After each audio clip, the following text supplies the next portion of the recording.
ಅಕಸ್ಮಾತ್ ಮಹಾರಾಜರು ಇದ್ದಿದ್ರೆ ನರಸಿಂಹದತ್ತ ಚಾಮರಾಜ ಒಡೆಯರ್ ಇನ್ ಕೇಸ್ ಇದ್ದಿದ್ರೆ ಈಗ ಕಿಟಕಿಯಲ್ಲಿ ನಿಂತು ನೋಡೋದು ಪರಿಶೀಲನೆ ಅದಾದ ನಂತರ ಸೂಚನೆ ಕೊಡೋದನ್ನ ಪ್ರಮೋದ ದೇವಿ ಅವ್ರು ಮಾಡ್ತಿದ್ರು, ಮಹಾರಾಜರು ಯಾವಾಗ್ಲೂ ಹಾಗೇನೆ ಮಹಾರಾಜರ ಅನುಪಸ್ಥಿತಿಯಲ್ಲಿ ಮಹಾರಾಣಿ ಮೇಲ್ವಿಚಾರಣೆ.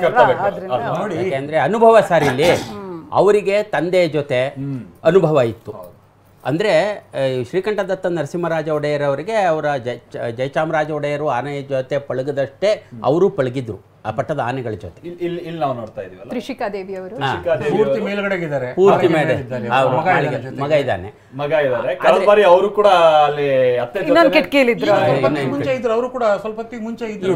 ಬಹುಶಃ ಮಗನಿಗೆ ಇನ್ನೂ ಒಳ್ಳೆ ವಿಷನ್ ತೋರಿಸ್ಬೇಕು ಅನ್ನುವಂತ ನಿಟ್ಟಿನಲ್ಲಿ ಮೇಲೋಗೇನೆ ಮಗನ ಕೂಡ ನೋಡಿ ತ್ರಿಷಿಕಾ ದೇವಿಯವರ ಬೆನ್ನೇರಿ ಕುಳಿತು ಆಗುವಂತ ಎಲ್ಲ ಪ್ರಕ್ರಿಯೆಗಳನ್ನ ಅಮ್ಮನನ್ನ ಆನೆ ಮಾಡ್ಕೊಂಡಿದ್ದ.